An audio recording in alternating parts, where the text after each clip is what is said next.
Mas vamos dar início, então, à apresentação da dissertação do aluno Fernando Henrique Rezende de Aguiar, Orientação Vocacional e Promoção da Saúde Integral em Adolescentes, Contribuições e Reflexões. Então, a estrutura dessa apresentação, eu quero falar um pouquinho do meu processo pessoal, né, porque eu estou usando o Fernando Gonzalez Rey e a epistemologia qualitativa que ele defende, e eu quero que vocês me conheçam um pouco e um pouquinho do meu trabalho de orientação vocacional, porque está diretamente ligado a todo o trabalho que eu realizei. E a gente vai falar um pouquinho rapidamente sobre a adolescência, promoção da saúde e orientação vocacional. Vou falar bem rapidinho sobre epistemologia qualitativa e, em seguida, apresentar a pesquisa para vocês. Então, eu quero começar com uma citação do Einstein, que foi muito inspiradora para mim nesse processo do mestrado, né, quando ele diz que a experiência cósmica da religião é a razão mais forte e nobre para a pesquisa nas ciências naturais. O sentimento mais profundo e pungente do qual somos capazes é a experiência do místico. Só desta nasce a verdadeira ciência. A minha dissertação ela é um processo de transformação para mim. Eu entrei com uma visão um tanto tradicional de ciência, buscando uma imparcialidade científica durante o processo, e apesar de não concordar com isso, mas acreditando que era assim que devia ser, e isso foi mudando ao longo do processo, principalmente com a ajuda do Gonzalez Rey, quando ele vai dizer onde há pensamento deve existir especulação, fantasia, desejo e todos os processos subjetivos envolvidos com a criatividade do pesquisador como sujeito. Então, eu entrei muito na minha dissertação a partir daí e fui me constituindo como sujeito nesse processo. E aí, falando sobre o meu trabalho de orientação vocacional, tem duas perspectivas que me guiam bastante, que é a Core Energetics, que é uma perspectiva corporal dentro da psicologia, e o Pathwork, que é uma visão filosófica sobre o desenvolvimento da consciência. Né? E aí isso cria algumas características peculiares no meu trabalho. Um é a inclusão do trabalho corporal, né? Nas oficinas de orientação vocacional que eu realizei, e nessa visão do sujeito como um sujeito que tem um corpo e esse corpo se expressa. E na minha visão do que é a vocação e a orientação vocacional. Numa pesquisa que a gente fez ano passado, a gente fortaleceu a ideia de que tem muitos conceitos para definir o que é orientação vocacional. Então, tem gente que chama de orientação profissional, orientação ocupacional, orientação de carreira, e muitos autores usam esses termos como sinônimos. E a maioria dos pesquisadores usam o termo orientação profissional e defendem o uso desse termo, porque o termo orientação vocacional vem de um tempo onde se tinha uma ideia que a vocação era algo inato e que cabia ao orientador identificar qual era a vocação do sujeito e encaixar ele dentro de uma profissão. Mas eu retomo o termo vocação num outro sentido. Então, eu retomo o termo a partir do vocare, né, desse termo em latim que significa um chamado, né, e para mim a vocação é um chamado interno, um chamado da alma, um chamado desse local saudável e vivo que nos convida à realização a todo momento, né, que faz a gente buscar o crescimento, buscar aquilo que nos realiza e nos preenche. Então, essa é uma mudança que a Core e o Pathwork trazem para o meu trabalho, que é essa visão a partir do saudável. Né?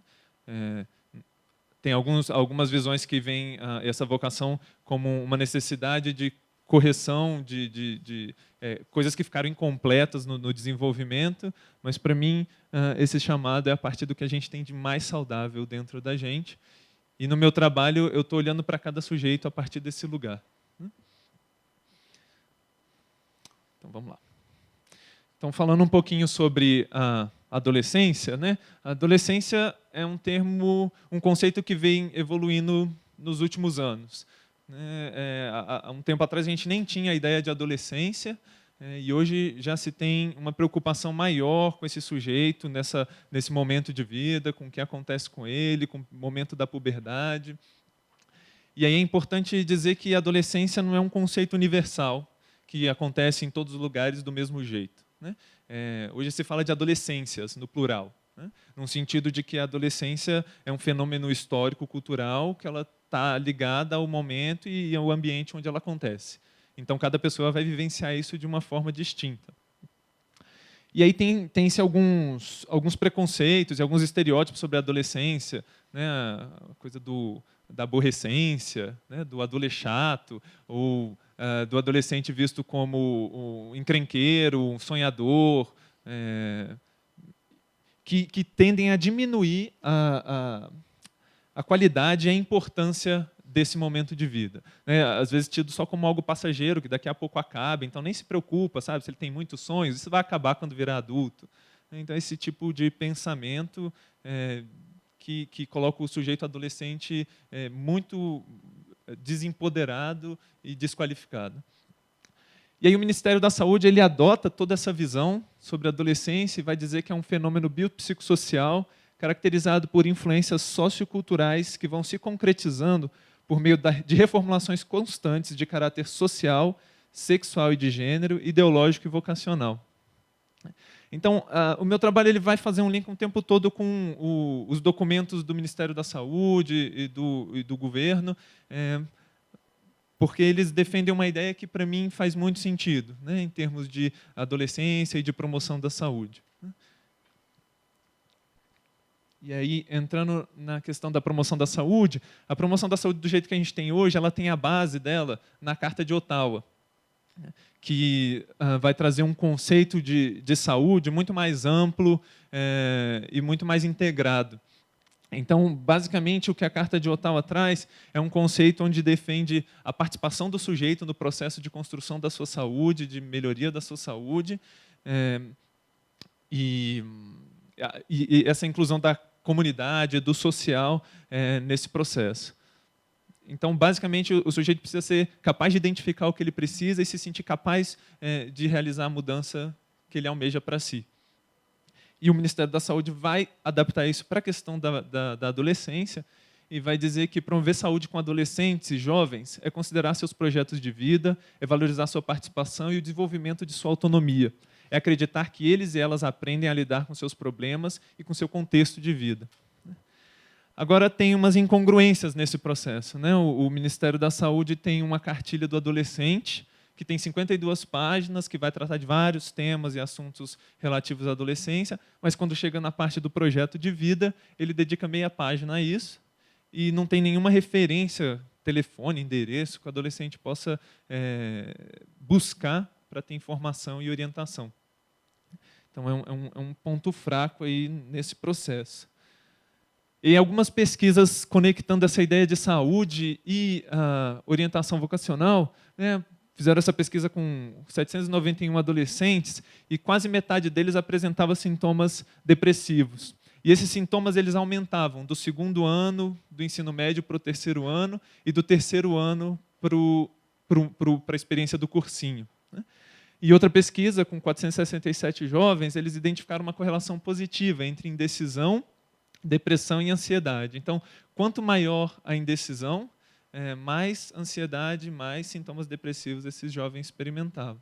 Estou citando isso só para alguns exemplos de como esse processo, né, de escolha de uma profissão, de pensar sobre o futuro, de construção de um projeto de vida, traz um adoecimento, né, e pode adoecer bastante os jovens. E aí, no que tange a orientação vocacional, né, que eu vejo como um recurso valioso nesse processo, quero trazer uma pesquisa do Richard, que ele fez em 2005, onde ele tentou levantar quais eram as práticas eficazes em orientação vocacional, profissional e educação de carreira ao redor do mundo.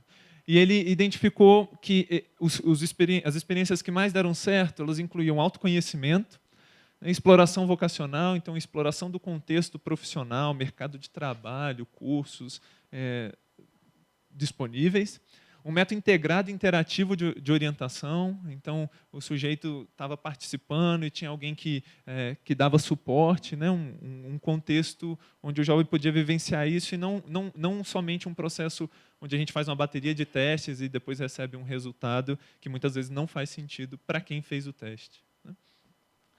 E aí Costa ela vai defender a importância da orientação vocacional para promover mudanças sociais, né? Que é uma questão que também está sendo muito discutida, a orientação vocacional para populações excluídas socialmente. E aí tem vários estudos apontando ganhos a partir de processos de orientação vocacional, como ganho de autoconfiança, maturidade, conhecimento de si mesmo, né? Então, e também estudos mostrando que os jovens eles sentem a necessidade da orientação vocacional, né? Então, no estudo que a gente fez em 2009 e outros autores demonstrando que os jovens falam assim: nossa, eu quero isso é importante para mim, isso vai me ajudar, né? E Dias e Soares colocando que a falta de sentido no trabalho é um grande motivo de adoecimento, em qualquer fase da vida, né? Quando a gente está trabalhando e não vê sentido naquilo, isso traz adoecimento mental, que decorre adoecimento físico, pode, né, adoecer socialmente um grupo, uma comunidade. E aí eu conecto essa história toda de vocação e promoção da saúde com a ideia de protagonismo, que é a ideia de participação, né? Que é o sujeito sendo ativo na sua vida e na construção do futuro que ele quer. Então, isso é o que está dando suporte para o meu trabalho. Então, vamos entrar um pouquinho na epistemologia qualitativa. Eu quero trazer só os 3 fundamentos que o González Rey coloca, que estão na base da epistemologia qualitativa. A primeira é que o conhecimento é construído de maneira construtiva e interpretativa. Isso quer dizer que o conhecimento ele não está disponível explicitamente na realidade. O conhecimento que você adquire a partir de uma fala de uma pessoa não está linearmente disposto ali. O conhecimento está na interação do intelecto do pesquisador com o material que ele faz contato na realidade. Então, todos os resultados eles não estão ali direto na fala dos jovens que eu entrevistei. Eles são um processo de construção de conhecimento a partir do meu entendimento e de tudo que eu experimentei junto com aqueles jovens. A pesquisa tem um caráter de produção teórica e estudo da subjetividade. Então, a subjetividade ela é um conceito que não é individual, né? É uma subjetividade que é minha, mas que também é social, né? Porque eu estou nesse contexto. E dentro dessa proposta é isso que a gente está vendo, né? Não só o sujeito isolado, mas o sujeito num contexto sócio-histórico. E a pesquisa é uma produção de conhecimento. Então, eu estou sempre pensando em modelos teóricos para entender a realidade. E quando esses modelos não são mais suficientes, eu repenso eles e repenso eles a partir da realidade empírica para ter novas compreensões dessa realidade. E a pesquisa é um processo dialógico, onde o diálogo é uma fonte privilegiada de obtenção de conhecimento, né? E aí o González Rey fala que a pesquisa é um processo que deve começar com a incerteza e com o desafio, e não com o objetivo de verificar uma certeza definida a priori. Então, não estou aqui para negar ou confirmar uma hipótese, né, mas construir entendimentos sobre essa realidade que eu fiz contato. Bom, e eu fiquei com interesse de estudar a orientação vocacional nessa perspectiva da promoção da saúde, muito a partir da minha experiência pessoal, né, com os jovens, seja no meu consultório, seja em escolas e na rede pública, e conversando com colegas que são professores da rede pública e que se sentiam um pouco impressionados de ouvirem os jovens falarem que não tem muitos sonhos, não tem muito planejamento de futuro. Qual é o sonho de vocês? Aí tinha um silêncio que... como a gente não fala disso. E aí, com toda a pesquisa teórica, né, eu falei, nossa, isso é um campo muito forte para adoecimento, né? Então, acho que vale a pena explorar um pouco esse material. E também, né, para reafirmar e divulgar novamente essa ideia de que a orientação vocacional não é um processo de aplicação de testes e que ela vai muito além de uma escolha de uma profissão, né? Que ainda tem muitos profissionais que trabalham dessa forma. E poucos estudos explorando a orientação vocacional e a dimensão da promoção da saúde. Então, algumas questões nortearam esse trabalho, né? Então, como a intervenção proposta contribui para a promoção da saúde dos participantes, que tipo de contribuições para a saúde e para o desenvolvimento dos adolescentes percebe que a orientação vocacional oferece, e quais seriam as possíveis contribuições para as ações e políticas públicas de promoção de saúde integral em adolescentes. E aí, como objetivo geral, explorar a orientação vocacional para além da preparação para a escolha no vestibular destacando seu potencial na contribuição para a promoção da saúde integral em adolescentes, como previsto pelo Ministério da Saúde, e como objetivo específico, articular as propostas de promoção da saúde integral para adolescentes e de orientação vocacional, lançando propostas para futuras políticas públicas na área, investigar a percepção dos adolescentes participantes sobre como a intervenção e orientação vocacional contribui para a promoção da saúde, e identificar elementos que apontem para mudanças na qualidade de vida e na perspectiva de futuro dos participantes após as oficinas. Chegamos no método. Então, eu comecei com 10 participantes, que não foram até o final do processo. O grupo terminou com 6 adolescentes, sendo um rapaz e 5 moças, de famílias onde a renda era de até R$3.000 e a escolaridade dos pais era limitada ao ensino médio. Então, eu primeiro fiz um contato com a instituição, depois fiz a seleção dos participantes, passando nas salas e divulgando o trabalho, vendo quem tinha interesse. E quem tinha interesse, a gente convidava para uma palestra, que os pais deveriam estar presentes. E nessa palestra eu apresentei o trabalho e só tiveram 10 presentes praticamente na palestra, então foram os 10 que foram selecionados. E aí fiz uma entrevista inicial com cada um deles, uma entrevista individual. Passei para as oficinas, onde eu tive o apoio de 2 assistentes de pesquisa, que me ajudaram bastante. E nessas oficinas a gente ia trabalhando vários temas, como autoconhecimento, explorando a realidade, né, desejos e anseios para o futuro, coisas do tipo. E aí, depois das oficinas, teve uma reunião de fechamento com os pais e com os adolescentes, e aí as segundas entrevistas, né? Todo esse material ele foi gravado, as oficinas e as entrevistas foram gravadas e transcritas para serem analisadas, e aí analisei com o método construtivo interpretativo. E, claro, como o Gonzalez Reis defende, tudo que faz parte da pesquisa contribui na construção do conhecimento. Então, todos os trabalhos que a gente realizou com os adolescentes, as colagens, as pinturas, isso, de alguma forma, estava ali, dando apoio e trazendo ideias na hora de analisar as informações. A pesquisa foi submetida ao Comitê de Ética, né, de Ciências Humanas, e os participantes assinaram o termo de consentimento, assim como os pais. Como instrumentos, eu comecei usando, né, a escala Como Você Vê Seu Futuro e um questionário de qualidade de vida da OMS, o Recall Breve, porque no início eu tinha uma ideia de fazer um pré- e pós-teste, mas depois essa ideia foi abandonada por conta de todo aprendizado que eu fui desenvolvendo ao longo do processo de pesquisa. Com 6 sujeitos, eu achei que não fazia... achei não, né? Eu li que não fazia o menor sentido fazer uma análise, um teste T, por exemplo, com 6 sujeitos. Né? Estatisticamente, teoricamente, isso não faz sentido. E dentro de toda a compreensão que eu passei até a partir do Gonzalez Reis, para mim também passou a não fazer sentido essa análise estatística. E na segunda entrevista eu volto a usar esses instrumentos, só que aí a gente conversa sobre os instrumentos e a resposta que eles deram no momento inicial.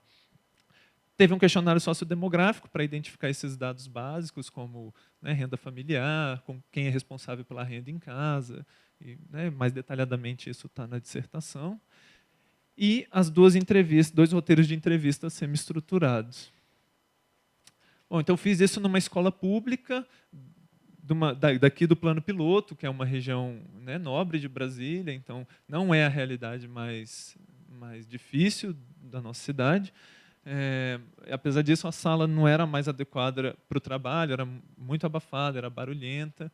E aconteceu um fenômeno interessante, que foi o quase encerramento do grupo. Né? Na segunda e na terceira e na quarta, na segunda e na terceira, esqueci agora, oficina, vieram só 2 participantes. Eu achei que o grupo ia acabar, que o processo não ia continuar, porque uma das regras é que eles, se faltassem 2 vezes, eles perdiam a vaga. E aí eu refiz contato com todos eles por telefone, e aí 6 retornaram para o trabalho. E isso foi muito interessante, porque a gente pôde conversar sobre isso e trouxe muitas ideias que me acompanharam durante todo o processo.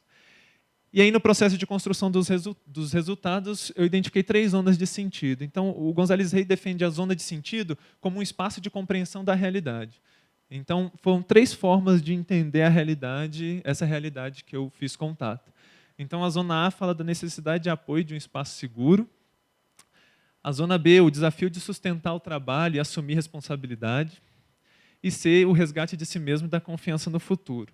A gente vai falar um pouco mais dessas zonas.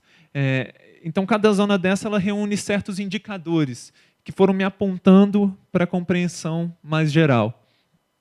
Então, esses indicadores são essas falas maiores, né? Então, tem um indicador que vai falar de dúvidas e medos sobre o futuro, onde os jovens trazem todos os medos vivenciados com esse processo de virar adulto, né? de pensar nesse futuro. Então, medo de não ter sucesso, medo de não ter dom para nada, medo de demorar para encontrar o curso certo, medo de não ser feliz na vida pessoal e profissional, né? E por aí vai.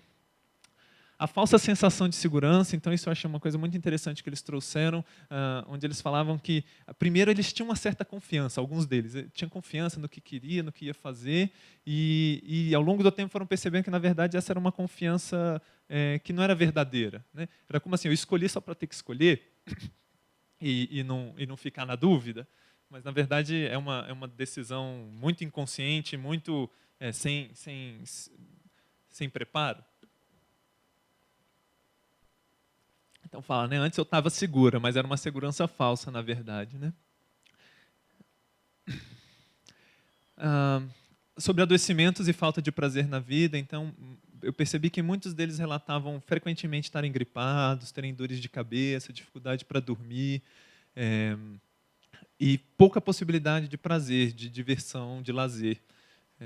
Por falta de tempo, porque acordava muito cedo e quando chegava em casa já era de noite, era perigoso onde morava, então não dava para sair para fazer uma caminhada ou correr, né? Como essa menina fala, que ela gosta de correr, mas chega muito tarde em casa e isso é perigoso. Então, e de não saírem muito, porque é muita ocupação com os estudos, ou até por falta de recurso financeiro para ir no cinema, para, né, esse tipo de programa que o adolescente de classe média alta vai fazer normalmente. E os acontecimentos na vida, né, paralelo ao processo escolar e ao processo de escolha profissional. Então, um monte de coisa estava acontecendo na vida deles, né? Pais que se separam, pais que brigam, mudanças de residência, outras coisas como namoros, né, que é muito importante nesse momento da adolescência, né, ganha um destaque na vida inteira, né? Mas Então, eu cheguei nessa zona, né, que vai falar de necessidade desse espaço para conversar, para se expor, para falar dos sentimentos, para falar desses medos, né, que é um espaço que eles não encontram em casa, um espaço que eles não encontram na escola. Com muita sorte, eles encontram com os amigos, mas ainda deixa a desejar. E aí vamos para a próxima zona de sentido, que vai falar do desafio de sustentar o trabalho e assumir responsabilidade. Esse trabalho é o trabalho de orientação vocacional, é o processo de orientação vocacional. O que eu entendi aí, com essa evasão do grupo, né, onde quase acabou o grupo, como uma dificuldade, que aí eu percebi que não era só do grupo, só dos adolescentes, né, mas eu participava dela, né, de sustentar o trabalho nesse sentido de chegar até o fim com o trabalho. Eles estavam lá super ocupados com a sua vida escolar, com as coisas que tinham que fazer, com prova, trabalho, né? E eu super ocupado com o meu mestrado, com um monte de coisa para pensar, com coisa para escrever. E aí percebi que, de alguma forma, eu estava como eles, não botando a devida energia, a devida presença que eu deveria colocar ali no trabalho. E aí, nesse momento em que eu ligo para eles e retomo, é como uma mudança no processo, né? A partir daí, eles vão e quase não faltam mais até o final. E aí a gente discutindo um pouco, né, o que desafia tanto, né, nesse trabalho de orientação vocacional. E aí eles trouxeram muito essa ideia, né, daqueles que não querem nada com a vida, que é uma coisa que a gente escuta, né, uma construção social muito presente no meio educacional. Assim, não, tem gente que não quer nada com a vida, né? Então é quase não, deixa esse para lá porque ele não quer nada com a vida. E aí, esse é o perigo de superresponsabilizar os sujeitos, né? Que é uma reflexão crítica sobre o protagonismo. A gente deve empoderar o sujeito e deve considerá-lo capaz, mas não deve considerá-lo o único capaz pelo seu sucesso, né? O facilitador, a escola, a família, todo mundo participa, a sociedade, o governo, todo mundo participa nesse processo. E aí eles falaram, né, que eles estão muito acostumados com retornos imediatos, né? Se você faz alguma coisa, você ganha pontos, se você não faz, você não ganha.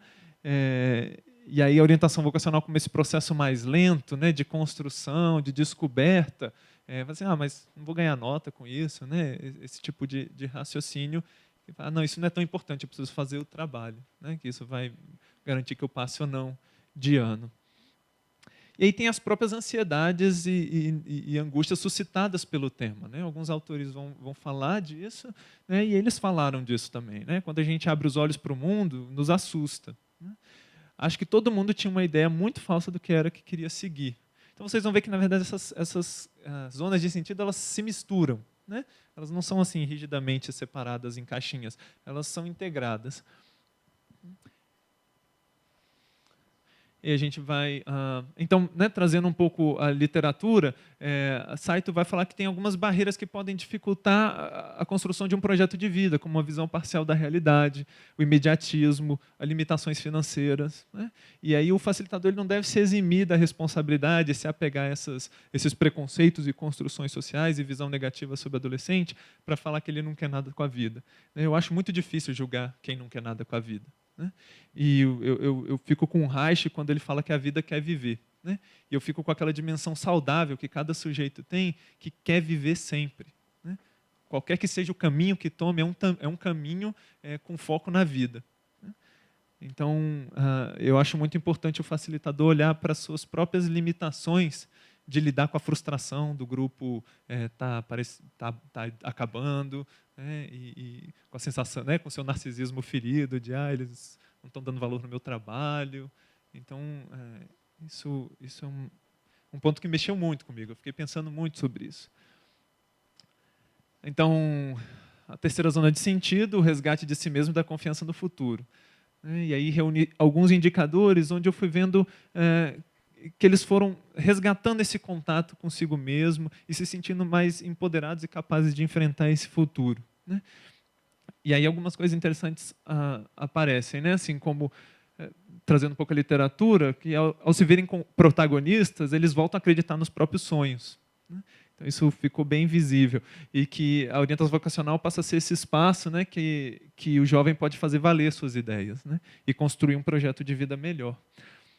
E aí tem o desafio, né, que é manter o que foi construído na orientação vocacional. Que é assim, a gente vê lá o resultado, mas fica a pergunta, por quanto tempo, né? Por quanto tempo eles vão se manter pesquisando e se preparando para esse futuro, né? E o futuro ficou mais concreto e a vida tem mais sentido. Então, muitos deles relataram assim, agora que eu sei o que eu quero, faz mais sentido estudar, faz mais sentido passar de ano. Agora eu não quero, agora eu quero tocar minha vida para frente, não quero perder tempo, né?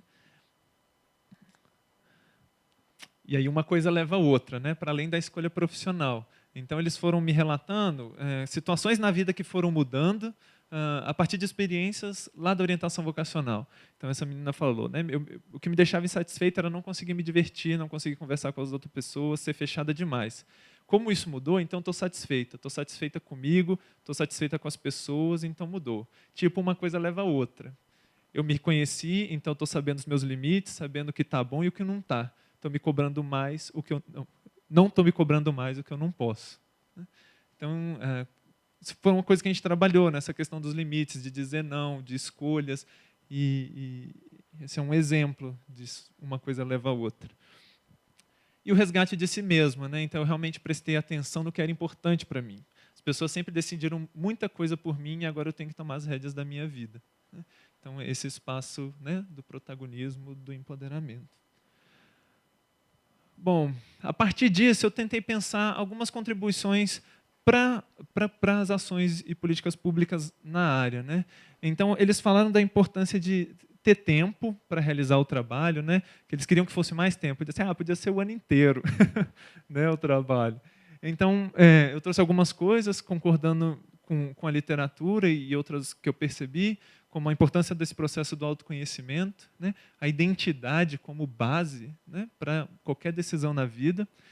Um processo interativo, dinâmico e de longo prazo. Então, né, na fala anterior, ele falava assim, eu pensei que ia ser uma coisa de chegar lá e ficar ouvindo você falar. E eu adorei que a gente participava. Espaços para discutir diversos temas, então não tornar o processo de orientação vocacional uma escolha da profissão somente, mas um processo de pensar a vida, de pensar o futuro. e que inclua os pais, de preferência. Né? Eles falaram dessa importância dos pais, de que muitas vezes eles mudam, mas os pais não. Então, isso cria um choque. E, por outro lado, a presença dos pais cria também um diálogo. Né? Outra participante relatou que, depois da reunião de fechamento, a gente saiu daqui conversando, eu e minha mãe, falei mais da minha vida sobre ela, a gente conversou mais sobre o meu projeto de vida. Então, isso foi bem legal. E aí, na orientação vocacional, tem o estímulo à pesquisa sobre as profissões e discussões em grupo sobre isso. Né? E facilitadores que deem suporte, acolhimento e estímulo e que se percebam como coautores e corresponsáveis por tudo que o grupo vivencia. E um cuidado extra com os jovens que têm mais dificuldade de se engajarem no processo. Né? Esse último ponto, ele ainda está dentro de mim. Não fechou ainda dentro de mim. Então, algumas considerações finais. Eu posso ter certeza que está tudo resolvido, que eles estão com o futuro garantido? Né? Claro que não. Né? A proposta não era essa. A proposta era que eles pudessem conhecer a si mesmos e pensar na vida. E eu acho que isso a gente conseguiu. Né? Eles se sentirem mais em contato com eles próprios e com o futuro. Bom, aqueles que abandonam é o que ainda está dentro de mim. Apesar de ter tentado fazer contato e marcar entrevista, eu não consegui resgatá-los para conversar e perguntar o que aconteceu. Né? Então, isso fica como um ponto que eu quero conhecer e que eu quero entender melhor no futuro. Né? E aí também a questão de até quanto tempo esse resultado que eu consegui com esses 6 vai funcionar. Então, eu já dei entrada no comitê de ética com um pedido para fazer um follow-up com esse pessoal, para ver, e aí, o que aconteceu, né? 6 meses depois. Né? Fica essa dúvida dentro de mim, essa vontade de querer saber. E aí pensei em outras possibilidades de pesquisa, né, como quais as características que o orientador tem que ter para enfrentar esse tipo de desafio, né, do jovem que abandona, né, isso que a gente não espera. Né. Conhecer as configurações subjetivas e as necessidades do jovem que abandona o processo de orientação vocacional. E estudar os meios de integrar os pais e aproximá-los do desenvolvimento vocacional dos jovens. E aí, quais as limitações que eu percebi no meu trabalho? Né? Primeiro, eu tinha essa vontade, né, de falar que a orientação vocacional promove saúde assim, assim, assado. Mas depois isso foi mudando e eu comecei a ter consciência que nem é muito fácil determinar, né, delimitar as variáveis para saber o que causou o efeito, mas, no fim, isso não importa tanto. Né? A construção que eu fui fazendo junto com os jovens me deu uma percepção muito diferente do que eles vivenciam. Muitas pessoas me sugeriram que abordasse uma coisa específica sobre a saúde, porque falar de saúde é uma coisa muito genérica. Então, podia estudar estresse, sintomas depressivos, mas eu fiquei com medo de cair num estudo descritivo que não era o que eu queria. Né? Então, eu corri esse risco. E os desafios do uso da epistemologia qualitativa, que é muito diferente do que eu estava acostumado em termos de ciência e do que a gente ouve falar na formação universitária. Então, tem um desafio aí de entender isso e de colocar isso na prática. Então, eu tenho clareza que está totalmente limitado pela minha experiência, mas, ao mesmo tempo, faz parte do processo. Né? Assim, esse é meu começo na vida acadêmica, científica. Então, para terminar, eu quero agradecer a presença de vocês e por terem ouvido. É isso.